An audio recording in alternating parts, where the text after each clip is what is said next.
This meeting of the Senate Standing Committee on Education will come to order.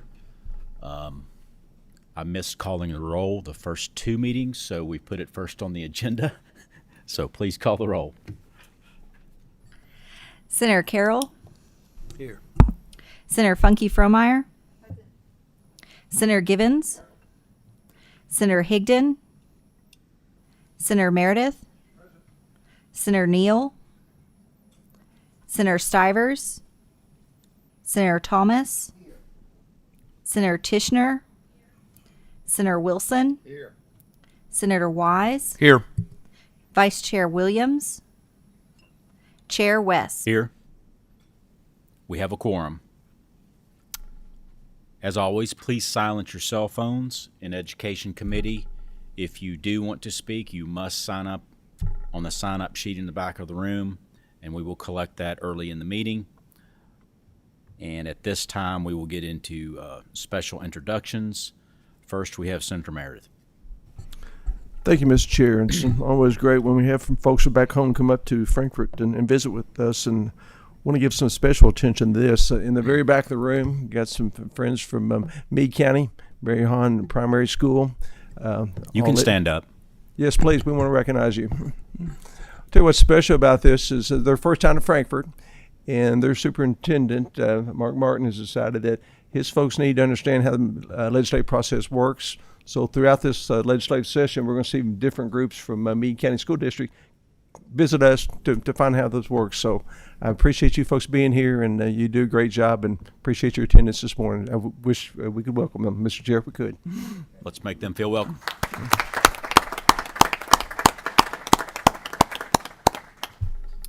I have a few special guests I'd like to introduce today. I believe I have the University of Kentucky College of Medicine Rural Physician Leadership Program. If you guys could please stand up and be recognized. I have Carolyn Moore, Hunter Akers, Miguel Abascal, close enough, hopefully, and Dr. Rebecca Todd. We had a great conversation on the great work that this program does along AHEC and the Rural Physician Leadership Program. Thanks for coming.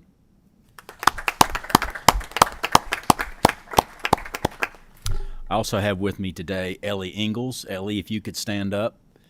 She is a middle school student in Rowan County, and she is my page for the day. And she's learned a lot in the last 2 hours. And I think this is her first education meeting. If you could make her feel welcome.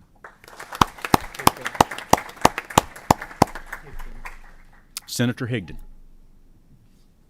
Thank you, Mr. Chairman. I have Superintendent of Barstown Schools, Ryan Clark, and Billy Parker with me here today. I also had a group from Bethlehem. I don't see them here yet. Molly Magley and her group. Maybe they'll come in later, but I think welcome they need to to the stand. Education Committee. Thank you. Any other members have introductions, special guests? Seeing none, we'll get into our agenda. We have a light agenda. Education Committee is starting out light this year, and we only have one bill on the docket. It's not that we have the issue as a light topic, but we only have one bill. Senator Wise is coming to the table. It's Senate Bill 81. I'll go next door. Please come on in. Come on in.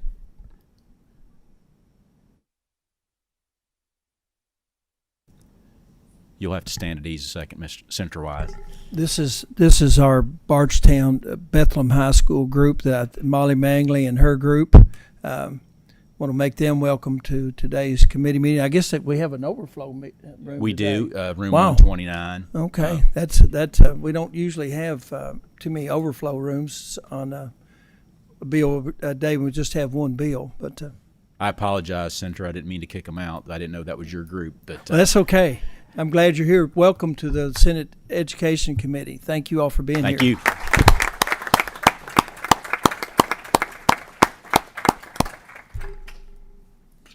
Senator Wise, the floor is yours. Thank you, Mr. Chairman, members of the committee.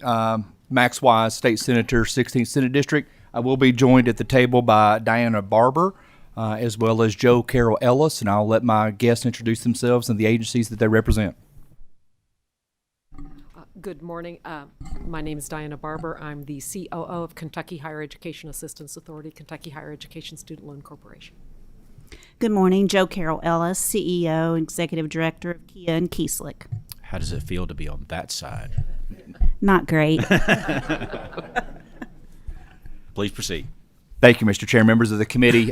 You will notice in front of you Senate Bill 81, and there is a declaration of an emergency on here, and the expediency we need on this piece of legislation. I will let my guests, whichever one wishes to go first, to kind of describe the history, the background, and the urgency of the need for this. And as mentioned, even for those viewers back home, you're probably going to hear about some acronyms such as Kentucky Higher Education Student Loan Corporation, the KHESLC, as well as KIA, the Kentucky Higher Education Assistance Authority, KIA, and also ARC, which is the Asset Resolution Corporation. So a lot of times when we're dealing with governments, a lot of acronyms. So just to make sure for the record, we know which agencies we're describing. So whichever one of my guests wish to go first, I will let them get into the piece of legislation before you.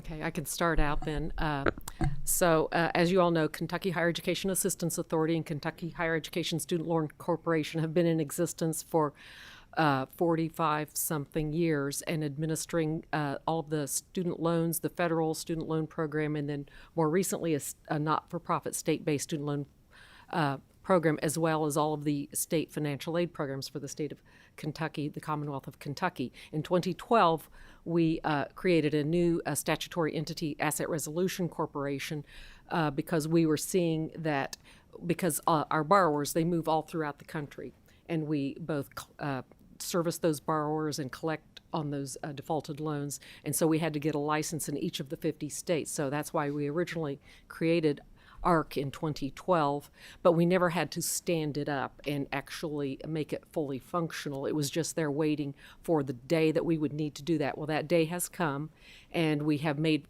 ARC a fully functional entity, and they will be servicing all of the student loans on behalf of Kieslick.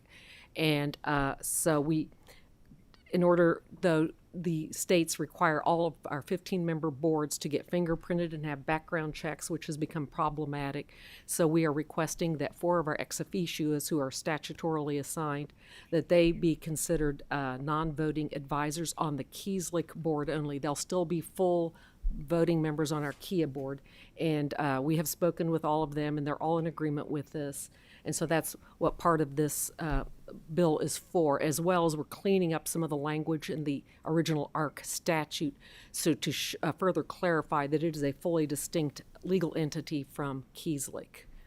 So. And to give you a little further background, when we started making loans out of state, these licensing requirements were not in place for our board members. And as things go, when one state does something, other states think they need to do the same thing. So these very arduous director requirements have expanded to several of the states that we are making loans in. But without the ability to submit all this director information, we will no longer be able to do business in those states, which impacts our ability to support the services that we provide here to Kentucky students. We have a motion. I'm going to hold the motion until questions are answered. I'm going to start us off today. Could you go through? I've looked at the bill, but could you go through existing board structure after this bill is passed? What the board structure looks like? Certainly. And so you got KIA, Kieslick, how that changes, and then talk about how ARC is separate. Okay. And then if you could kind of diagram that out for us, please. Sure. So KIA and Kieslick currently have mirror boards. Board membership is identical. With this bill, what would happen is the 4 of the 5 ex officios on the Kieslick side only would become non-voting advisors, because the board members are who have to submit all of the fingerprinting and the financial documentation for us to get these licenses. And since the ex officios are members by their position and not by choice or appointment. We think that is an unfair request of those ex officios. So the Finance Cabinet Secretary will remain a voting member on the Keeslick side because of Keeslick's relationship with the Finance Cabinet, but the president of ACU, president of CPE, commissioner of KDE, and the state treasurer will be non-voting advisors on the Keeslick side and remain voting full members on the KIA side. So to follow up, I'll do a quick follow-up, then I'll have another question later. But so when it's said and done, how many members will be on the new board, and what's the vote split there?